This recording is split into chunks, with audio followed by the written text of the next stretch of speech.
ખેડાના Dakor overbridge પરથી પસાર થતા સાવધાન, ડાકોર ઓવરબ્રિજ પર કરંટ લીકેજનો દાવો।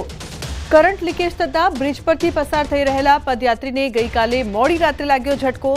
અગાઉ એક વર્ષ પહેલા પણ આ બ્રિજ ઉપરથી અંબાજી તરફ પસાર થઈ રહેલા વડોદરાના સંઘના પદયાત્રીને કરંટ લાગ્યો હતો। આ વર્ષે પણ તે જ સંઘના પદયાત્રીને માઇનોર કરંટનો ઝટકો લાગ્યો છે। તંત્રની બેજવાબદાર કામગીરીથી રોષ જોવા મળી રહ્યો છે। સમગ્ર ઘટના અંગે જાગૃત નાગરિકે માર્ગ અને મકાન વિભાગના વીજ વિભાગના અધિકારીને ટેલિફોનિક જાણ કરવાનો પ્રયાસ કર્યો છે, પરંતુ તેમણે ફોન ન ઉઠાવવાની તસદી લીધી હોવાનો પણ આક્ષેપ કરવામાં આવી રહ્યો છે। ઉમંગ જોડાયા છે ફોન લાઈન પર। ઉમંગ, રાત્રે પદયાત્રીને કરંટ લાગ્યાનો દાવો અને ગત વર્ષે પણ આવું જ થયું હતું। તંત્રને ટેલિફોનિક રજૂઆત કરવામાં આવી રહી છે, પરંતુ કોઈ ફોન નથી ઉપાડી રહ્યું। શું કહેશો ઉમંગ? બિલકુલ ચોક્કસ જે પ્રકારે ડાકોર યાત્રાધામની અંદર જે બ્રિજ બન્યો છે, આ બ્રિજ પહેલેથી વિવાદમાં રહ્યો છે। ગયા વર્ષે આ ઉપર જે પદયાત્રીઓ હોય છે, ડાકોર ગુજરાત ખેડા જિલ્લાનું સેન્ટ્રલમાં આવેલું છે, જેના કારણે પાવાગઢ જતા પદયાત્રીઓ મુખ્યત્વે ડાકોરથી જતા હોય છે, તો બીજી બાજુ અંબાજી યાત્રાધામમાં જે જતા પદયાત્રીઓ હોય છે તે ડાકોર રહીને જતા હોય છે। આ ડાકોરથી જવા માટે વચ્ચે બ્રિજ જયારે ક્રોસ કરતા છે, ગયા વર્ષે આ બ્રિજ ઉપર એક પદયાત્રીનું કરંટ લાગવાના કારણે મોત થયું હતું, પરંતુ તેમ છતાં ઘોર નિંદ્રામાં સૂતા માર્ગ અને મકાન વિભાગના અધિકારીઓને કોઈ પરવા ના હોય, કોઈ ચિંતા ના હોય તેવા દ્રશ્યો આ વખતે પણ સામે આવે છે। આ વખતે ગઈકાલે પગપાળા જતા એક ક્ષણની અંદર એક પદયાત્રીને સામાન્ય કરંટનો ઝટકો લાગ્યો હતો। ત્યારબાદ ત્યાં જાગૃત નાગરિકો પહોંચી આ કરંટ આવે છે તેનું ટેસ્ટર વડે ચેકિંગ કર્યું હતું। ટેસ્ટર પર કરંટ આવવાનું સામે આવ્યું હતું।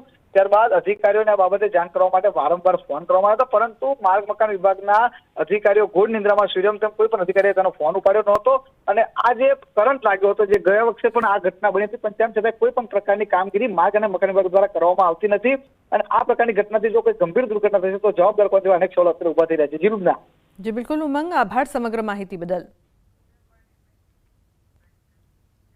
અને મહત્વપૂર્ણ સમાચાર સુરતથી। સુરતના કતારગામ બીઆરટીએસનો વિડીયો વાયરલ થઈ રહ્યો છે।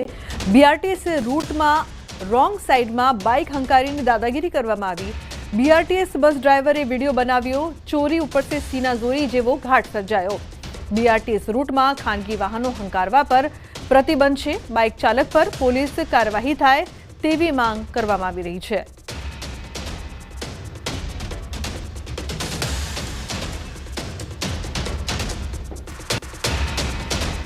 સંઘવી સાહેબને ખાસ વિનંતી, આ બીઆરટીએસ છે, રોંગમાં આ ભાઈ આવે છે, આ બુલેટ નંબર છે, નંબર નહીં, મારો આખો ફોટો લઈ લો છે, આ વિડિયો ઉતારીને ઉપરથી રોંગમાં આવી અને દાદાગીરીની વાત કરે। તું કેમ હું શાંતિથી, હું મારી સાઈડ છું, હું શું કહ્યું છે પણ હું મારી સાઈડમાં છું। શું બોલ્યો? તમે ગાડી 4 રસ્તેથી લાવો છો ને ધીરે લાવો। હું ધીરે જ લઈને આવ્યો, હું મારી સાઈડ આવ્યો છું ને, હું મારી સાઈડ આવ્યો છું ને, હું મારી સાઈડ આવ્યો છું ને, હું મારી સાઈડ આવ્યો છું ને, હું મારી સાઈડ આવ્યો છું ને, હું મારી સાઈડ। આ બીઆરટીએસ છે, બીઆરટીએસ માં કલમ છે। તમે રાજા છો બીઆરટીએસ એટલે? અમે રાજા ક્યાં કીધું? અમે રાજા ક્યાં કીધું? પણ રોંગ માં કોણ છો? તમે છો અમે છીએ? સ્પીડ છે તારી કેટલાની? અમાર 30 ની સ્પીડ છે। તું ગાડીની સ્પીડ 4 રસ્તા પર સ્પીડ આપવાની માણસ માની જવાનું તમારે। તમે રોંગ માં આવો છો, તમને એટલી શરમ આવી જોઈએ કે બીઆરટીએસ માં ડબલ ગાડી નીકળે? બીઆરટીએસ માં ડબલ ગાડી નીકળે? બીઆરટીએસ માં ડબલ ગાડી નીકળે? મને કયો તમારા લોકોએ ગાડી પણ બીઆરટીએસ માં રોંગ સાઈડ માં બીઆરટીએસ ની મેટીની માર ગાડી તમારે મન ભાવે એમ ચલાવવાની, મન ભાવે એમ ચલાવી તમે ભાળી? તમારી પાસે પ્રૂફ છે? પ્રૂફ છે તમારી પાસે? તમારી પાસે પ્રૂફ છે? મારી પાસે તો છે પ્રૂફ। સુરેન્દ્રનગરના થાનમાં લાડુ સ્પર્ધા યોજાઈ। તરણેતરના ભાતીગઢ લોકમેળામાં ગ્રામીણ ઓલિમ્પિક અંતર્ગત લાડુ સ્પર્ધા યોજાઈ હતી। તો વિછિયા તાલુકાના ઓરી ગામના બળવંતભાઈ રાઘવાણીએ 30 મિનિટમાં 30 લાડુ ખાઈને પ્રથમ સ્થાન મેળવ્યું હતું। દરેક સ્પર્ધકોએ બેસનવાળા ખાંડના લાડુ દાળ સાથે ખાવાના હતા। લાડુ સ્પર્ધામાં અલગ અલગ જિલ્લામાંથી 21 સ્પર્ધકોએ ભાગ લીધો હતો। વિજેતા સ્પર્ધકને રોકડ 2000નું પ્રોત્સાહન રૂપે ઇનામ પણ આપવામાં આવ્યું। ઉલ્લેખનીય છે કે વિજેતાને 30 મિનિટમાં 30 લાડુ ખાવાના હતા, ત્યારે ઇનામ પણ આપવામાં આવ્યું છે। વિજેતા સ્પર્ધકને રોકડ 2000નું ઇનામ અપાયું છે। તો મોટી સંખ્યામાં તરણેતરના લોકમેળામાં લાડુ સ્પર્ધામાં ભાગ લેવામાં આવ્યો હતો। તો ગ્રામીણ ઓલિમ્પિક્સ અંતર્ગત લાડુ સ્પર્ધા યોજાઈ હતી। તો સુરેન્દ્રનગરના થાનના તરણેતર ખાતે દર વર્ષે ત્રિદિવસીય પશુ પ્રદર્શન હરીફાઈનું આયોજન કરવામાં આવે છે। ત્યારે આ વર્ષે પણ રાજ્ય સરકાર તેમજ જિલ્લાના પશુપાલન ખાતા દ્વારા ભાતીગઢ લોકમેળામાં પશુ પ્રદર્શન હરીફાઈનું આયોજન કરવામાં આવ્યું છે। ઝાલાવાડના પશુપાલકોને ઉચ્ચ ઓલાદના અને વધુ દૂધ ઉત્પાદન ધરાવતા પશુઓ અંગે સાચી માહિતી તેમજ પ્રોત્સાહન મળી રહે તે મુખ્ય હેતુ છે। રાજ્યભરમાંથી 200થી વધુ પશુપાલકોએ ભાગ લીધો। તેમાં ગીર ગાય, કાંકરેજ ગાય, જાફરાબાદી ભેંસ અને બન્ની ભેંસની ઉચ્ચ ઓલાદના ગુણધર્મો ધરાવતી ગાયો ભેંસો જોવા મળી। પશુપાલન વિભાગના અધિકારીઓ દ્વારા જજિંગ કરી શ્રેષ્ઠ પશુ ધરાવતા પશુપાલકોને ઇનામ આપવામાં આવશે, જેમાં ચેમ્પિયન ઓફ ધ શોને 1 લાખ આપવામાં આવશે। ભાગ લેનાર તમામ પશુપાલકોને વ્યક્તિ દીઠ 4000નું આશ્વાસન ઇનામ અને નિભાવ ખર્ચ માટે પશુ દીઠ 1000 આપવામાં આવશે। જિલ્લા બહારના પશુઓ માટે પશુ દીઠ 8000 પરિવહન ખર્ચ ચૂકવાશે।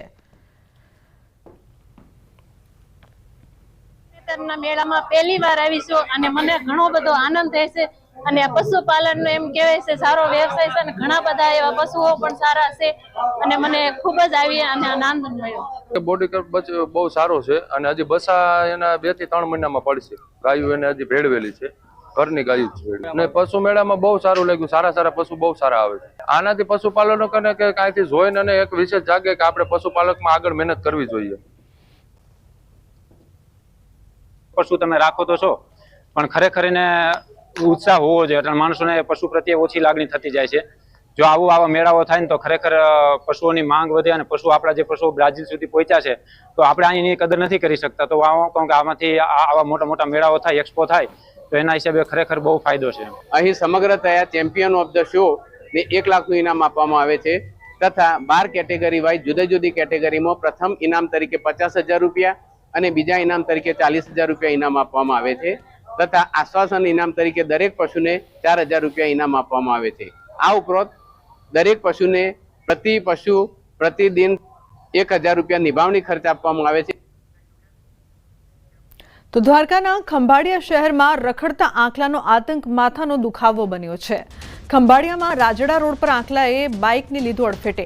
આંખલાઓનો આતંક સીસીટીવીમાં કેદ થયો છે। રાજડા રોડ પર યુવક અને યુવતી બાઇક પર જઈ રહ્યા હતા ત્યારે આંખલાએ બાઇકને અડફેટે લીધું। યુવક અને યુવતી બાઇક પરથી ઉતરી જતા સદનસીબે કોઈ જાનહાનિ નહીં। તો ખંભાળિયામાં શક્તિનગરમાં શિરેશ્વર લોકમેળામાં પણ આંખલો ઘૂસી ગયો। મેળામાં લોકોની ભીડ વચ્ચે આંખલો ઘૂસી ગયો હતો, જેના કારણે લોકોમાં પણ ભયનો માહોલ ફેલાઈ ગયો હતો। ખંભાળિયામાં રખડતા પશુઓના ત્રાસથી રહીશો પરેશાન છે। તંત્રની કામગીરી સામે સવાલો ઉઠી રહ્યા છે। તો નાની ગલીમાં રખડતા ઢોરે બાઇકને અડફેટી લીધું। મોટી સંખ્યામાં આ પ્રકારની ઘટના બની રહી છે। શિરેશ્વર મેળામાં રખડતો સાંઢ ઘૂસી જતા જે પ્રકારથી સમગ્ર ઘટના સામે આવી છે, લોકોમાં ડરનો માહોલ। રખડતા ઢોરનો ત્રાસ। રાજડા રોડ પર આંખલાએ બાઇકને અડફેટી લીધું હતું। વારંવાર આ પ્રકારની ઘટના બાદ લોકોમાં પણ ડરનો માહોલ જોવા મળી રહ્યો છે। અહીં અલગ બે દ્રશ્યો સામે આવી રહ્યા છે। યુવક યુવતીનો બચાવ, બાઇકને ખૂંદી નાખ્યું।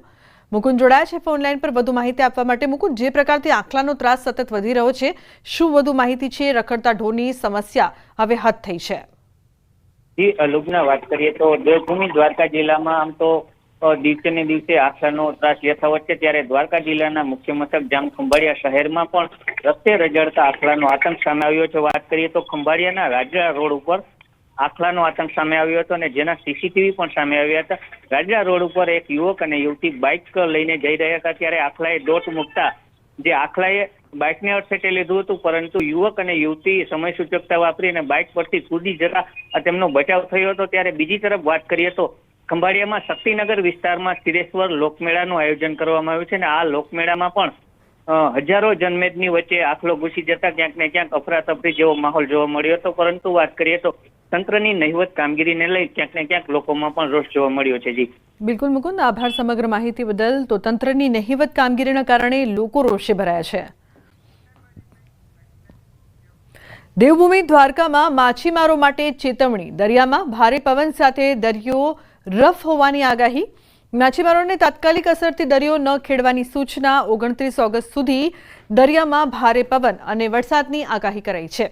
ઓખા મત્સ્ય ઉદ્યોગ નિયામક દ્વારા સલામતીના ભાગરૂપે તમામ બોટ માલિક એસોસિએશનો અને સહકારી મંડળીઓને પોતાની બોટને બંદર પર પરત મોકલાવી લેવા માટે આદેશ અપાયો છે।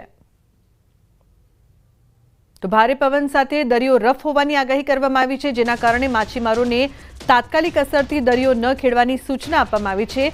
29 ઓગસ્ટ સુધી દરિયામાં પવન પણ રહેશે અને સાથે ભારે વરસાદ પણ થઈ શકે તેવી આગાહી છે.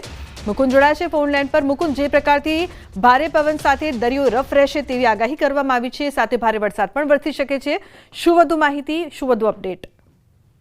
જી લુબના, વાત કરવામાં આવે તો દેવભૂમિ દ્વારકા જિલ્લામાં માછીમારોને ચેતવણી આપવામાં આવી છે. દરિયો ભારે પવનના કારણે રફ રહેવાની શક્યતા હોય ત્યારે માછીમારોને તાત્કાલિક અસરથી દરિયો ન ખેડવા તંત્ર દ્વારા સૂચના આપવામાં આવી છે. આગામી 29 ઓગસ્ટ સુધી ભારે પવન અને વરસાદની આગાહી કરવામાં આવી છે, ત્યારે ઓખા મત્સ્ય ઉદ્યોગ નિયામક દ્વારા તમામ માછીમારોને દરિયો ન ખેડવા ખાસ સૂચના આપવામાં આવી છે. જી લુબના. બિલકુલ મુકુંદ, આભાર સમગ્ર માહિતી બદલ. અને મહત્વપૂર્ણ સમાચાર, ધારાસભ્ય ચૈતર વસાવાની હજુ પણ રહેવું પડશે જેલમાં. ધારાસભ્ય ચૈતર વસાવાની હાઈકોર્ટમાં જામીન અરજી પર નહીં થાય આજે સુનાવણી. ગુજરાત હાઈકોર્ટના વકીલોની હડતાળ યથાવત રહેતા વકીલો કામથી રહેશે અળગા. આજે ચૈતર વસાવાની જામીન અરજી પર હાથ ધરાવવાની હતી સુનાવણી. તો એમએલએ ચૈતર વસાવાને હજુ પણ જેલમાં રહેવું પડશે. હાઈકોર્ટમાં જામીન અરજી પર આજે સુનાવણી નહીં થાય, જેના કારણે તેમને જેલમાં રહેવું પડશે. વકીલોની હડતાળ છે, જેથી તેઓ કામથી અળગા રહેશે, જેના કારણે તેમને જેલમાં હજુ પણ રહેવું પડશે. સમાચારનો પ્રવાહ યથાવત રહેશે. હાલ રોકાઈશું એક બ્રેક માટે. આપ જોતા રહો ન્યૂઝ 18.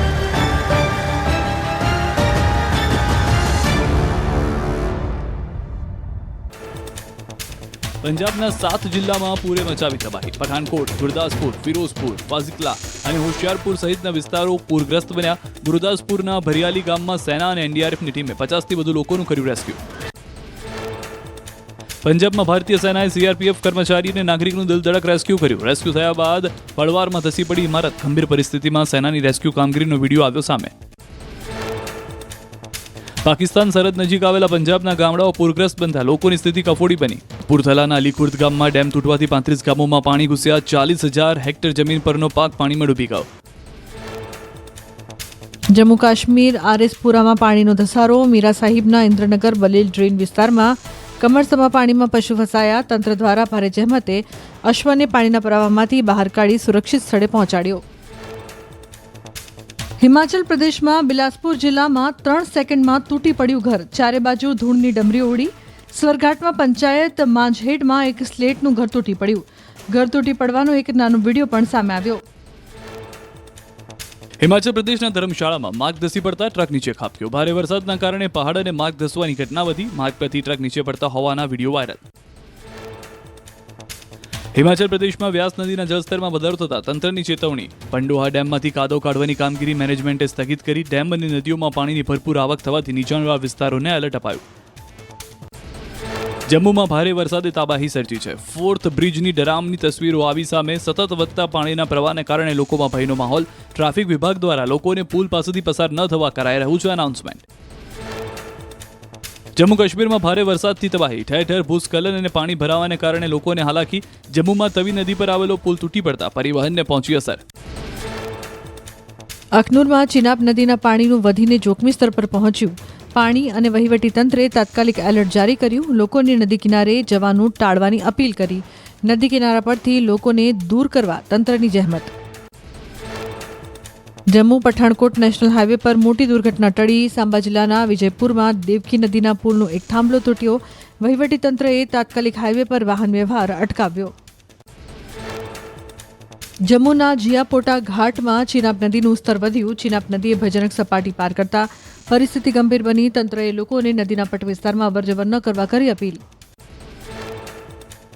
જમ્મુ કાશ્મીરમાં આગામી 40 કલાક ભારે વરસાદની આગાહી. હવામાન વિભાગની આગાહીના પગલે આવશ્યક સેવાઓ સિવાય તમામ કચેરી અને શાળાઓમાં રજા જાહેર કરાઈ. પૂરગ્રસ્ત વિસ્તારોમાં સ્થળાંતરની કામગીરી હાથ ધરાઈ. જમ્મુ કાશ્મીરના આરએસપુરા, મીરા સાહિબ, ઇન્દ્રનગર સહિતના વિસ્તારમાં પાણી ભરાયા. વધતા જળસ્તરને લઈને પુલ પર અવરજવર બંધ કરાઈ. તંત્ર દ્વારા લોકોને સલામત સ્થળોએ ખસી જવા અપીલ. જમ્મુ કાશ્મીરમાં કઠુઆમાં સતત વરસાદથી સ્થિતિ ગંભીર બની. રાવી નદીમાં પૂરના કારણે અનેક વિસ્તારો જળમગ્ન. રાવી નજીક આવેલી સીઆરપીએફ કંપનીમાં પાણી ઘૂસી ગયાના દ્રશ્યો આવ્યા સામે. જમ્મુ કાશ્મીરના સાંબા જિલ્લામાં ભારે વરસાદના કારણે નદી અને નાળાઓમાં પૂરની સ્થિતિ. દેવક અને બસંતાર નદીઓએ ભયજનક સપાટી વટાવી. સાંબામાં જૂના સાંબા કઠુઆ તરફનો રસ્તો ઠપ થયો. જમ્મુના જિયાપોટા ઘાટમાં ચિનાબ નદીનું સ્તર વધ્યું. ચિનાબ નદીએ ભયજનક સપાટી વટાવી. સ્થિતિ બની ગંભીર. તંત્રએ લોકોને નદીના પટમાં અવરજવર ન કરવા કરી અપીલ.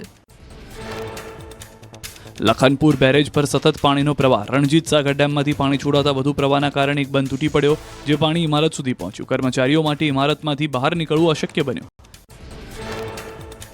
પંજાબના ગુરદાસપુરમાં રાવી નદી બે કાંઠે થઈ. ડેરા બાબા નાનક કરતારપુર કોરિડોર નજીકના વિસ્તારમાં નદીના પાણી ફરી વળ્યા. ખેડૂતોના પાક પર પાણી ફરી વળ્યા. પાણીમાં ફસાયેલા લોકો માટે તંત્રએ હાથ ધરી રેસ્ક્યુ કામગીરી. આપ સાંસદ સંત બલબીરસિંહ સિચેવાલે સુલતાનપુર લોધી બચાવ કામગીરીનું નેતૃત્વ કર્યું. અનેક પૂરગ્રસ્ત પરિવારોને સુરક્ષિત સ્થળોએ ખસેડ્યા. નદીઓમાં ઘોડાપૂરના કારણે રહેણાંક વિસ્તારમાં ભરાયા પાણી. ઉત્તરકાશીમાં ભારે વરસાદને પગલે ગંગોત્રી યમુનોત્રી હાઈવે સહિત 25 રોડ ઠપ થયા. ધારસુ અને નાલુના નજીક ભૂસ્ખલન થતા ગંગોત્રી નેશનલ હાઈવે પણ ઠપ થયો. અનેક રસ્તાઓ ઠપ થતા પરિવહનને પહોંચી અસર. ઉત્તરકાશીમાં પુરોલા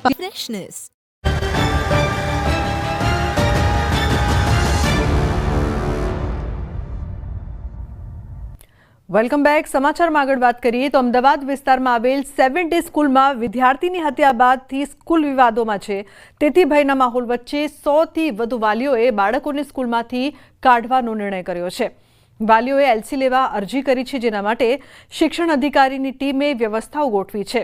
અન્ય સ્કૂલમાં એડમિશન મળી રહે તે માટે પણ તંત્રએ જરૂરી પગલાં હાથ ધર્યા છે. જુનિયર કેજીમાં છે, છોકરી છે, મોટો છે 6માં છે. પણ આવું પ્રોબ્લેમ થયો એટલે મને થોડું વીક લાગે છે. એટલે મને બીજી સ્કૂલમાં ટ્રાન્સફર લેવાના જ છે.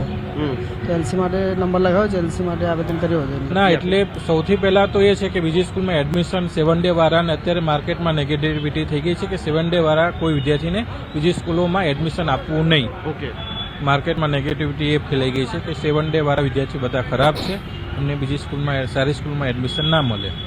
એટલે મારી રજૂઆત અહીંયા એટલી જ હતી કે તમે અમને મદદ કરો બીજી સ્કૂલમાં એડમિશન લેવા માટે. એટલે એમને કીધું કે અમે 100% અમે મદદ કરીશું. જે સ્કૂલોમાં જે પ્રમાણેની વેકન્સી છે એ પ્રમાણે અમે તપાસ કરી અને તમને 2 દિવસની અંદર અમે ચોક્કસ મદદ કરીશું. મારો સન અહીંયા સિનિયર કેજી 8 સેક્શનમાં ભણતો હતો, પણ એકચ્યુઅલી ફર્સ્ટ પીટીએમ થઈ ત્યારે જ મેં ડિસાઇડ કર્યું હતું કે મારા સનને અહીંયાથી હું લઈ લઈશ, પણ એમાં આ કાંડ થયો. એટલે પછી મેં મારા સનનું એલસી માટે અત્યારે પ્રોસિજરમાં આપ્યું છે અને ગવર્મેન્ટના ઓફિસરોએ કીધું છે કે 2-3 દિવસમાં એ લોકો અહીંયા સામેથી ફોન કરીને ફીઝ અને એલસીની પ્રોસેસ તમને કરી આપશે. એકચ્યુઅલી મેં અહીંયા ફર્સ્ટ પીટીએમ જોઈ ત્યારે જ જોયું હતું કે ટીચરો બહુ રૂડલી હતા. ત્યારે જ મેં ડિસાઇડ કરી દીધું હતું.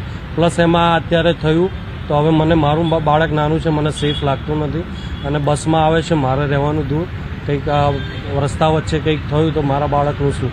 બાળક અહીંયા 6th સ્ટાન્ડર્ડમાં ભણે છે અત્યારે હાલમાં, પણ સ્કૂલમાં આ ઇસ્યુ થયો પછી મેં મારું એલસી લેવાનું વિચાર્યું હતું અને પછી હું અહીંયા સ્કૂલમાં આજે આવી છું એલસી લેવા માટે. તો જે સરકારના જે ડીઈઓના જે અધિકારીઓ અહીંયા બેઠા છે એમણે મને અહીંયાથી એલસી આપવા માટે બી મદદ કરી છે અને સામે મારે જ્યાં એડમિશન જે સ્કૂલમાં લેવું હતું એ સ્કૂલમાં પણ એ લોકોએ વાત કરીને મારું એડમિશન કન્ફર્મ કરાવી આપ્યું છે અને હું અત્યારે સ્કૂલમાં જઈને ફીસ ભરવા માટે જાઉં છું. હા, આઈસીએસસી બોર્ડમાં જ હતું અને મારું એડમિશન પણ આઈસીએસસી બોર્ડમાં જ કરાવડાવ્યું છે એમને.